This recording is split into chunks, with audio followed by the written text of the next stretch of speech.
Good evening and good afternoon, ladies and gentlemen. It's the North American Wolverine. So there's been a lot of people asking or not knowing how to properly create items for sale or how to do it economically, and I wanted to help with that. So basically, what we got here, we have a couple of these platforms. One is the oldest one for NFT sales. It's called OpenSea. The other one is one I started using last week when I started this whole process, called Rarible.com. So what's the difference? If you're looking at minting new NFTs, why do you care where you mint it? And so on and so forth. So let me break that down for you. I've got a couple points I want to share about doing it economically, about the benefits between each one, so on and so forth. Alrighty, so let's get into the differences between Rarible and OpenSea and the benefits and so on. Kind of just going to do a quick pro and con breakdown for each of them, so let's get right to it. For Rarible, I'll start with Rarible first. That's the first one I started with about a week ago. Basically, here's kind of the breakdown of the pros that I've found by using Rarible. The tokens themselves. So Rarible made a cryptocurrency called RARI, and that cryptocurrency itself is rather new. For what I can tell, I think they dropped it when Rarible came out last July 2020. And within that time, I think the low was 30 cents per Rarible. It's now worth 32 bucks. It had a high of like 50 bucks. So that token itself can depreciate in value and is used on the platform itself. So it has, kind of a demand already. The token drops. That's a huge one. Basically free money. So what I mean by that is because Rarible is not the first platform, they wanted to incentivize people to get onto Rarible. The way they did that is basically by dropping some of their tokens or reserving some of their tokens for the people using their platform.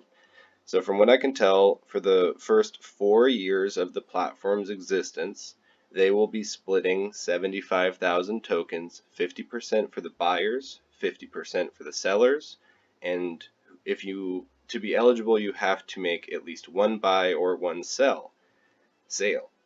So I found this out by receiving tokens. I got 8.5 Rarible at $32. It was like 275 bucks. It takes some money to claim it. It takes some money to convert it. I think it cost me like 60 bucks to claim and convert, but hey, 210 bucks just for using the platform. I had made a sale and I had purchased something and I didn't even know about this, and I just got that token. So I started looking into it.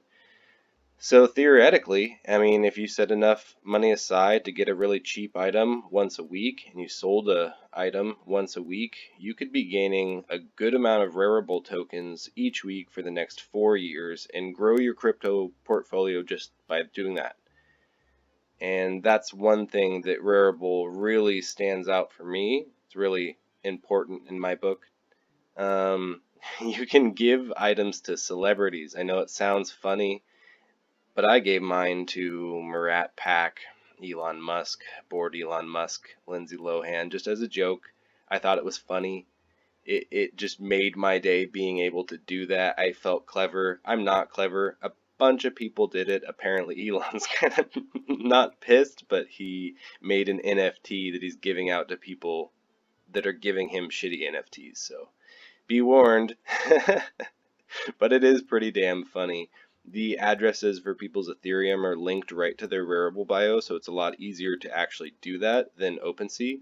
So the next item for pros on Rarible is it's a really small community, it seems like. Some people are still making quite a bit of money. So you can get seen easier for less amount of sales. It's kind of like a ranking system, but not as clear as a place like OpenSea. So anyway, that community, they'll follow you. I already have like 200 followers. I've been on Rarible a week. It's just there's either some bots or people really follow the people that are on there because it's a small community, and that was a big pro. Cons, more expensive by far. By far. It cost me like $91 to do my first mint there, and like $50 for each piece I wanted to put up afterwards, regardless of it selling. Less people use it, less people have it set up. Even though it takes the same wallet as OpenSea or other ones, you don't have to make an account at all. You just link your wallet. It's like 2 buttons, and then people won't do it. They get lazy. So less people using it means less of an amount of customer base. Bad.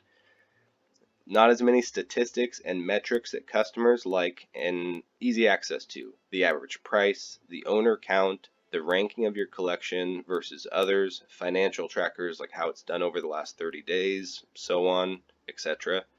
So now that kind of wraps it up for Rarible. There's just some flaws in it, but there are also some good unique parts about it. So now let's get to OpenSea. OpenSea's pros. One-time fee. To post sales, you only pay a fee again when you actually sell an item.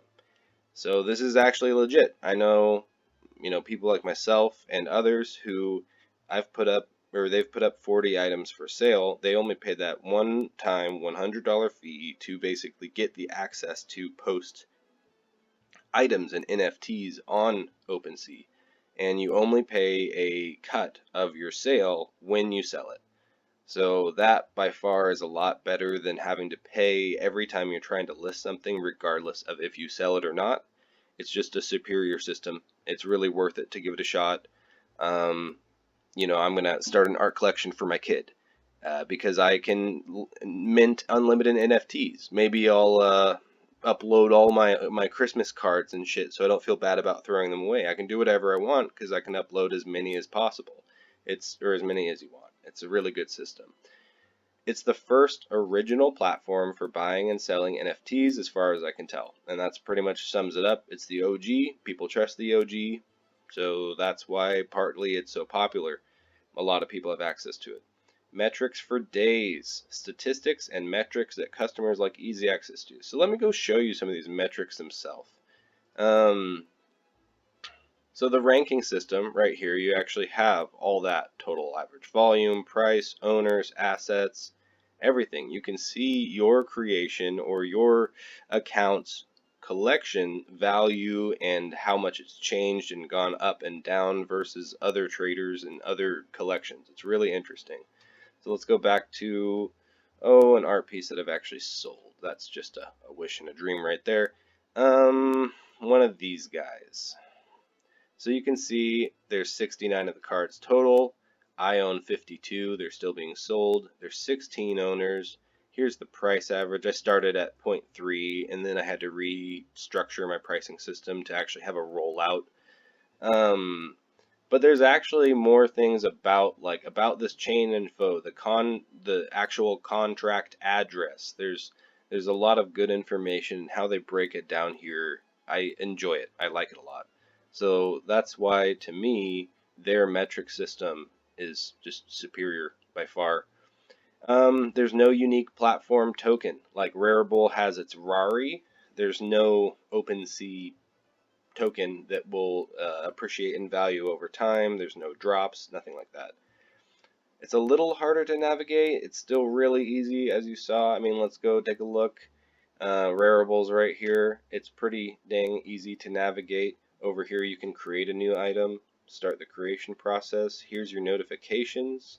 Here's your actual Rarible balance and where you can collect your RARI each week. And I can show you over here, I got that 8.5 RARI 6 days ago from that drop for, I think I sold one and I bought one as well.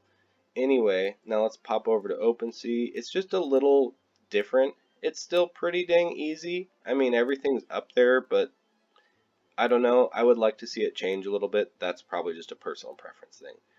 So really, that kind of wraps it up for the pros and cons about all the NFTs and everything like that. I'm going to be dropping one pretty soon here, and I'm excited about it. It's going to be a little short video. Check it out, and follow me at North American Wolverine. Thanks. Bye.